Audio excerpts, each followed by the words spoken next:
اسلام کے تمام احکام وہ دو حصوں میں تقسیم ہے، یا تو وہ اجتماعی ہے یا وہ انفرادی ہے، یا وہ اجتماعی ہے یا وہ انفرادی ہے۔ اگر یہ کہا جائے کہ 50% احکامات انفرادی ہیں اور 50% احکامات اجتماعی ہیں تو بھی ٹھیک ہے، لیکن اگر بالفرض و تقدیر اسلام انفرادی احکام میں تو زندہ ہے اور اجتماعی احکام میں مر گیا ہے تو پھر کی تو غلبے کی بات تو نہ ہوگی۔ اس صورت کے اندر زندہ نہیں جس صورت کے اندر اسلام اترا تھا اور وہ نبی علیہ السلام کی حیثیت میں آ گیا تھا، اترا نہیں۔ قرآن مجید کی وہ آیات جس پر آپ عمل کرتے ہو وہ عمل سے زندہ ہو جاتی ہے، قرآن مجید کی وہ آیات جس پر آپ عمل نہیں کرتے تو وہ فوت ہو جاتی ہے، فوت ہو جاتی ہے۔ آپ وضو کرتے ہو تو یہ ایک آیت کا نتیجہ ہے، یا ایھا الذین آمنوا اذا قمتم الى الصلاة فاغسلوا وجوہکم وایدیکم الى المرافق وامسحوا برؤوسکم وارجلکم الى الکعبین۔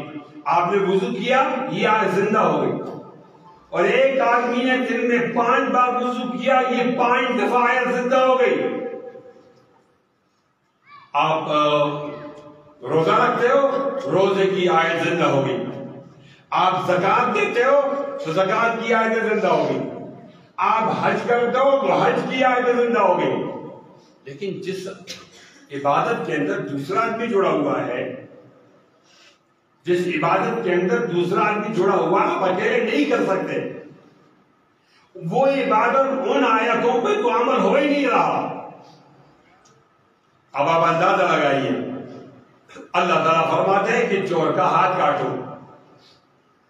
چور کا ہاتھ کاٹنا یہ پورا فلسفہ ہے۔ کیا معنی؟ یہ اسلامی عدالت کی اور اسلامی سزاؤں کی ایک سزا ہے، اور وہ سزا اسلامی عدالت کا حصہ ہے، وہ عدالت اسلامی حکومت کا حصہ ہے، اور وہ حکومت اسلامی ریاست کا حصہ ہے، اور وہ ریاست اسلامی معاشرت کا حصہ ہے۔ تو یہ سب چیزیں جڑی ہوئی ہیں۔ اب پاکستان کو بنے ہوئے 74 سال ہو گئے، تو پھر مان لینا چاہیے کہ یہاں اس آیت پہ عمل اس لیے نہیں ہوا کہ یہاں کسی نے چوری نہیں کی ہوگی۔ مان لینا چاہیے کہ 74 سال میں کسی نے چوری نہیں کی ہوگی۔ چلو مان لیا کہ چوری کر لی ہے، لیکن چور پکڑا نہیں گیا، بڑا شاطر تھا، چالاک تھا، ہوشیار تھا، پکڑا نہیں گیا۔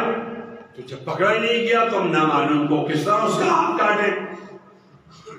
لیکن کیا جواب دیا جائے؟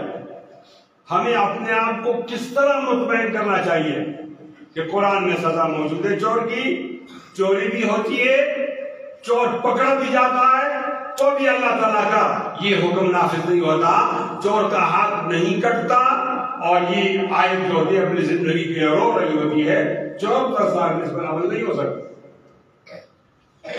انتہائی قابل احترام سامعین، اسلام کے غلبے کا طریقہ یہ ہے کہ اسی منہج پر، جہاد کی بنیاد پر آپ اسی منہج پر لے جاؤ اور اس کے نظام کو لے آؤ۔ جب یہ نظام کے ساتھ آئے گا، بہاریں آئے گی، اوپر سے اللہ کی نعمتیں آئے گی، بارشیں ہوں گی، معیشت مضبوط ہو جائے گی، تو لوگ بھی خوشحال ہوں گے اور اسلام کا غلبہ بھی آ جائے گا۔ وَلَوْ أَنَّهُمْ أَقَامُوا التَّوْرَاةَ وَالْإِنْجِيلَ وَمَا أُنزِلَ إِلَيْهِمْ مِنْ رَبِّهِمْ لَأَكَلُوا مِنْ فَوْقِهِمْ وَمِنْ تَحْتِ أَرْجُلِهِمْ مِنْهُمْ أُمَّةٌ مُقْتَصِدَةٌ۔ انہوں نے تورات کو کیوں قائم نہیں کیا؟ انہوں نے انجیل کو کیوں نافذ نہیں کیا؟ وَمَا أُنزِلَ إِلَيْهِمْ سے مراد قرآن مجید۔ اگر وہ تورات کو نافذ کرتے، اپنے وقت میں یہودی انجیل کو نافذ کرتے، اپنے دور میں عیسائی جو اب منسوخ ہو گئی وہ شریعتیں، اور قرآن مجید کو نافذ کر کے آج کل کے مسلمان لَأَكَلُوا مِنْ فَوْقِهِمْ، اللہ تعالیٰ کا وعدہ ہے وہ اوپر سے بھی کھائیں گے، وَمِنْ تَحْتِ أَرْجُلِهِمْ، وہ اپنے پاؤں کے نیچے سے بھی ان کے لیے خوراک ملے گی، چار طرف خوراک ہی خوراک ہوگی۔